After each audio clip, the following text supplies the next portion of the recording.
ఇది నీ బంగారు భవిష్యత్తుకి నా దీవెన. ఇది మన సాంప్రదాయం, ఇప్పుడు నీ వైభవం.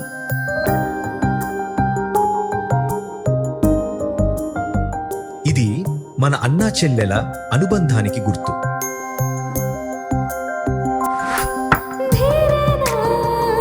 నువ్వు మా ఇంటి మహాలక్ష్మివి, మా గౌరవం. ఆభరణాల వేదికై, ఆనందాల వేడుకై, అలనాటి నుండి నేటి దాకా తరాలు మారిన మారని ఎంపిక. తరతరాలుగా నిలిచే నమ్మకం సాంప్రదాయం అవుతుంది. చందనాస్లో ప్రతి ఆభరణం ఒక కథ చెప్తుంది, స్వచ్ఛత, విలువలు మరియు నమ్మకం గురించి.